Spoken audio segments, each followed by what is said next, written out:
Hi friends, इस video में हम पॉलीफिल समझेंगे। फ़िल्टर का पॉलीफिल बनाएंगे। ये इंटरव्यूज़ में बहुत बार पूछा जाता है कि पॉलीफिल क्या है और इसका पॉलीफिल बनाओ।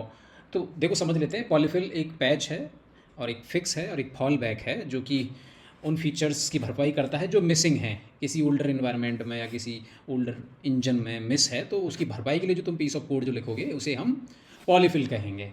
ठीक है, जैसे कि एग्जांपल के तौर पे बहुत सिंपलेस्ट एग्जांपल है, इंक्लूड मेथड जो है इंटरनेट एक्सप्लोरर के इन्वायरमेंट में ब्राउज़र में अवेलेबल नहीं है, राइट। तो उसकी भरपाई के लिए जो तुम पीस ऑफ कोड लिखोगे और ताकि वो उसमें वर्क कर जाए तो उसको हम उस पीस ऑफ कोड को हम पॉलीफिल बोलेंगे, राइट। चलो स्टार्ट करते हैं सबसे पहले कि फ़िल्टर का पॉलीफिल कैसे बनाया जाता है। इम्प्लीमेंटेशन बहुत इंपॉर्टेंट है, इंटरव्यूज़ में इम्प्लीमेंटेशन पूछेंगे। ठीक है, तो सबसे पहले क्या करना है, सबसे पहले समझना है कि जो फ़िल्टर मेथड है बाकी में जो अवेलेबल है अभी जावास्क्रिप्ट के मॉडर्न ब्राउजर्स में वर्क कैसे करता है। तो समझ लेते हैं। सबसे पहले लेट्स से ये रिटर्न करता है, एक न्यू एरे रिटर्न करता है। एरे डॉट फिल्टर जो हम लगाते हैं वो यहाँ पे जो पहला आर्गूमेंट एक कॉल बैक फंक्शन पास करते हैं। तो यहाँ पे तुम्हारा ITM होता है और वो ITM अगर वो ग्रेटर देन 2 है तो तुम्हें यहाँ पे वो रिटर्न करा देंगे। तो तुम्हें यहाँ पर नया एरे रिटर्न में आता है, यहाँ कॉल बैक पास करते हैं। तो ये इसी तरह से तुम्हारा फ़िल्टर वर्क करना चाहिए जो तुम पॉलीफिल बना रहे हो। इसका नाम तुम कुछ भी रख सकते हो, लेट्स से माई फ़िल्टर ऐसा नाम दे दिया हमने। लो ये रख दिया यार, योर फिल्टर या माई फिल्टर, डजंट मैटर। सो देखो यहाँ पे तुम्हें सबसे पहले कंडीशन ये लगानी है, उसके एनवायरनमेंट में एक चेक लगा होता है। एरे का हम इसलिए यूज़ कर रहे हैं क्योंकि हम एरे का ही पॉलीफिल बना रहे हैं हकीकत में, क्योंकि फ़िल्टर और मैप ये सारे रिड्यूस ये सब किसके मेथड हैं, एरे कंस्ट्रक्टर के मेथड है। उसी की इंस्टेंस यूज़ करते हैं। तुम इस पर डायरेक्ट मैप लगा देते हो, कैसे वर्क कर जाता है, क्योंकि वो इंस्टेंस है एरे कंस्ट्रक्टर का और वो वहीं डिफाइन है सारे सारे मेथड्स। तो क्या करते हैं हम एरे डॉट प्रोटोटाइप में चेक करते हैं कि अगर वहाँ पे तुम्हारा ये माई फ़िल्टर नहीं है तो हम बना देते हैं, ठीक है। या फिर सिंपली लेट्स से फ़िल्टर नहीं है, कुछ भी नाम दे दो। अगर मान लेते हैं कि मैं इसे इंटरनेट एक्सप्लोरर के लिए बना रहा हूँ तो मैं यही चेक करूँगा कि उसमें फ़िल्टर है ही नहीं। तो फ़िल्टर नहीं है तो मैं फ़िल्टर के लिए बना दूंगा। तुम इसे अपने नाम से भी दे सकते हो, कुछ भी नाम दे सकते हो, क्योंकि तुम बना रहे हो ना, तुम मालिक हो गए इसके। तो तुम इसमें लेट्स से माई फ़िल्टर दे दो नाम, ठीक है, ये ज़्यादा ठीक है। अब यहाँ पे एक सिंपल सा कंडीशन, मतलब तुम्हें क्या करना, असाइनमेंट करना है। तुम्हें क्या करना है, तुम्हें पता लग गया कि इसमें ये डिक्लेयर नहीं है, माई फिल्टर डिक्लेयर नहीं है, तो तुम इसे डिक्लेयर कर दो। चलो कैसे करते हैं डिक्लेयर, बहुत आसान है, कॉपी करो पेस्ट करो असाइनमेंट करो एक रेगुलर फंक्शन का। ये भैया तुमने बना दिया खुद से, ये लो। तो ये तुमने असाइन कर दिया, एक डिक्लेयर कर दिया उसके प्रोटोटाइप में माई फिल्टर नाम का फंक्शन। अब ये माई फिल्टर यहाँ अवेलेबल हो जाएगा तुम्हारा। अब आगे का लॉजिक कंप्लीट कर देते हैं। यहाँ पे जो पहला आर्गूमेंट तुम्हें कॉल बैक मिलेगा, जैसे कि तुम देख ही रहे हो कॉल बैक जो है, कॉल बैक ये तुम पास जो कर रहे हो कॉल बैक फंक्शन, ये कॉल बैक फंक्शन यहाँ आ गया। दूसरा पैरामीटर एक दिस आर्गूमेंट है जो कि दिस ही है बट डिफरेंट नेम के साथ है। ऐसा क्यों मैं बता दूंगा, ठीक है। ये यहाँ पे देखो पहली कंडीशन चेक लगाओ कि तुम्हारा सबसे पहले कि जो एरे जो इसमें तुम यूज करोगे, जिसके ऊपर तुम आइट्रेट कर रहे हो, वो एरे नल तो नहीं है, अनडिफाइंड तो नहीं है। ऐसा हो सकता है ना कि ये कहीं नल हो सकती है कि भैया ये अनडिफाइंड हो सकती है, राइट। तो इसका चेक लगाओ सबसे पहले। तो यहाँ पे तुम एक चेक लगा दो कि तुम्हारा जो दिस है, दिस को भी बताऊंगे दिस की वैल्यू क्या होने वाली है यहाँ और कैसे होती है ये भी हम समझेंगे। अगर ये इक्वल है कि नल है, राइट, या फिर तुम्हारा ये कंडीशन होती है कि दिस अगर बराबर है अनडिफाइंड, तो इन दोनों कंडीशंस में तुम क्या करो कि यहाँ पे एक रिटर्न करा दो, एक message, let's say new type error, ठीक है, क्योंकि टाइप की एरर। तो यहाँ पे तुम रिटर्न करा दो कि तुम्हारा एरे नल है या अनडिफाइंड है। ये हो गया।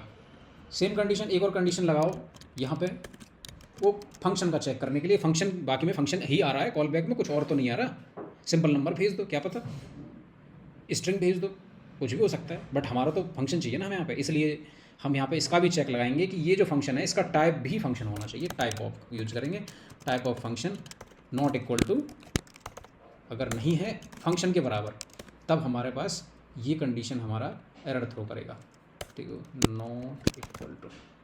तो यहाँ पे फंक्शन नहीं होगा, कॉल बैक। जनरली हम कॉल बैक पर चेक कर रहे हैं तो हमारा कॉल बैक हो गया। तो हम यहाँ पे चेक कर रहे हैं टाइप ऑफ, अगर कॉल बैक अगर फंक्शन नहीं है तो हमारा ये, इसमें क्या मैसेज डाल दो, सिंपली डाल दो कि तुम्हारा कॉल बैक जो है शुड बी ए फंक्शन, इस तरह से। तो ये तुम्हारा हो गया।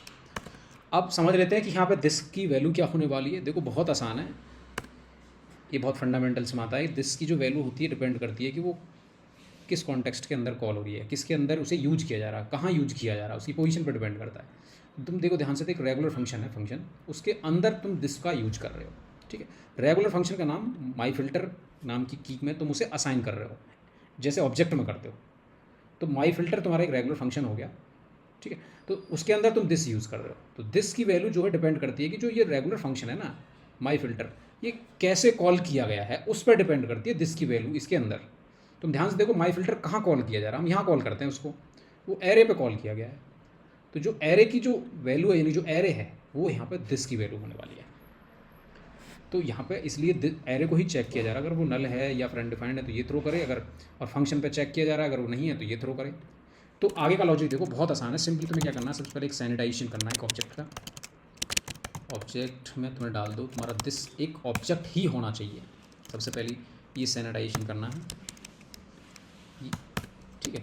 एरे है, हाँ सभी ऑब्जेक्ट होते हैं, लेकिन ये इस टाइप में, इस कंस्ट्रक्टर के टाइप में उसको ये sanitization make sure that it should be an array, तो यहाँ पे तुमने सैनिटाइजेशन कर दिया।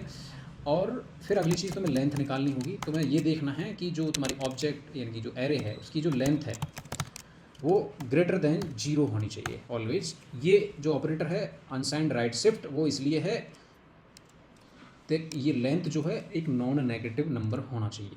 It forces that length should be greater than 0, it should not be a negative number, right. So यहाँ पे इसलिए लेंथ को हमने इस ऑपरेटर का यूज किया है। अगली कंडीशन एक एरे डिक्लेयर करते हैं एम्प्टी, क्योंकि फिल्टर फंक्शन एक नई एरे रिटर्न करता है हमेशा, तो ये तुम्हारी एक एम्प्टी एरे डिक्लेयर कर दी। आगे का एक सिंपल सा फोर लूप लगाओ, उस फोर लूप में लेट के साथ starting with 0 less than length और i++ कर दो, ये एक लूप चल गया। इस लूप में देखो बड़े ध्यान से, यहाँ पे एक कंडीशन लगानी होती है कि सबसे पहले तुम्हारा जो इंडेक्स है i, अगर वो ओ में नहीं है, अगर है तभी ये तुम्हारा लॉजिक चलाए, नहीं है तो वो नहीं चलाए, राइट।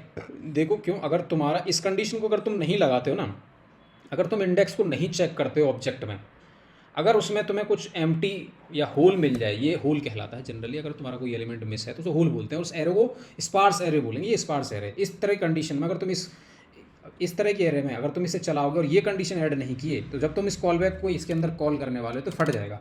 इसलिए इंडेक्स का होना बहुत ज़रूरी है, और बाकी चीज़ें वो एज इट इज़ रहने वाली हैं। तो देखो यहाँ पे इसलिए चेक कर लिया, इंडेक्स होना चाहिए, ओ में एक ट्रू वैल्यू रिटर्न करेगा, तो तब तुम एक कॉल बैक फंक्शन कॉल कराओ, कॉल बैक। हाँ तो ध्यान से देखो, ये फिल्टर जो है ये रिटर्न क्या करता है, एक बूलियन वैल्यू रिटर्न कर रहा है। अगर ये ट्रू है तो इसमें इस पर चेक कराओ, एक और कंडीशन लगा दो इसमें, ये ज़्यादा आसान है। तो देखो यहाँ पे क्या करो तुम, कॉल बैक डॉट कॉल, देखो बड़े ध्यान से, तो यहाँ पे दिस आर्गूमेंट की ज़रूरत पड़ती है क्योंकि ये जो फंक्शन है कॉल बैक फंक्शन, इसमें जो दिस होगा अवेलेबल नहीं होगा, क्योंकि ये रेगुलर एक एरो फंक्शन है। तो यहाँ पे हम यहाँ से दिस आर्गूमेंट पास कर सकते हैं और ये आर्गूमेंट इसमें अवेलेबल हो जाएगा। ये जो दिस है इसका कॉन्टेक्स्ट इसके अंदर अवेलेबल हो जाएगा, एक कॉल बैक के अंदर। अगर स्ट्रिक्ट मोड होता है तो दिस आर्गूमेंट अगर नहीं पास करते हो तो वो फट जाएगा, यहाँ पे अनडिफाइंड आ जाएगी दिस की वैल्यू। तो इसलिए हम यहाँ पे कॉन्टेक्स्ट पास करके चलते हैं हमेशा एडवांस में, तो इसलिए इसे डिफरेंट नाम से यूज किया गया। तुम इसे, ये ऑप्शनल है generally, it will also work without this as well, ठीक है। तो यहाँ पे हमें ऑप्शनल है बट हमने यहाँ पास किया, अच्छा है सेफ्टी के लिए। तो और यहाँ पे तुम्हारा दूसरा आइटम इंडेक्स जो होने वाला है वो आइटम इटसेल्फ होने वाला है, यानी कि वो जो होगा उसका आई होगा, और यहाँ पे इंडेक्स होता है, लास्ट में एक एरे होती है इटसेल्फ। ये इसके पैरामीटर, अगर ये रिटर्न आता है ट्रू, ये कॉल बैक रिटर्न करेगा ट्रू और ग्रेटर देन ट्रू, तो सिंपली कुछ नहीं, रिजल्ट डॉट में उसमें तुम्हें पुश करा देना, ये तुम्हारा यहाँ पुश होने लगेगा ऑब्जेक्ट का आइटम। तो देखो सिंपल सा चेक है, इसमें ज़्यादा कन्फ्यूजन वाली कुछ बात है नहीं। ये चेक करता है कि इंडेक्स है होना चाहिए पहले तो एरे में है, तो उसमें ये देख लो, अगर वो इस कंडीशन को पास कर रहा है तो इसमें पुश कर दो बस। अब ये सारी चीज़ जब ठीक चले हैं तो रिटर्न करा दो नई एरे रिजल्ट, ये तुम्हारा वर्क करेगा। एक बार टेस्ट कर लेते हैं, चलो यहाँ पे कंसोल भी लगा देते हैं, कंसोल नहीं है, 2 से बड़े आ जाने चाहिए सब, इन्फो यूज करो, ये न्यू एरे आ जाना चाहिए, ये लेट्स चेक इट। तो देखो ये आ गया, ये बोल रहा है कि 2 से अधिक वाले इसमें 2 नंबर हैं, एक 3 और एक 4 है, ठीक है। यहाँ पे तुम एक और ऐड कर दो, लेट्स से ये, तो अब आने चाहिए 3 आइटम। ये देखो ये 3 आइटम 2 से बड़े, बिल्कुल फिल्टर की तरह तुम्हारा माई फिल्टर वर्क कर रहा है। अब ये फंक्शन अवेलेबल है इस इन्वायरमेंट में, ये जो इन्वायरमेंट है V88 का Node.js हम यूज़ कर रहे हैं, तो ये इस इन्वायरमेंट में तुम्हारा माई फिल्टर नाम का फंक्शन अवेलेबल है जो तुमने बनाया है। तो ये पॉलीफिल है। अगर तुम्हें कोई कंडीशन समझ में नहीं आ रही है तो प्लीज़ कमेंट कर दें। अगर तुम्हें लग रहा है कि अच्छा है, अच्छे से समझ गए सारी कंडीशंस को, तो कमेंट करें, सब्सक्राइब करें। ठीक है।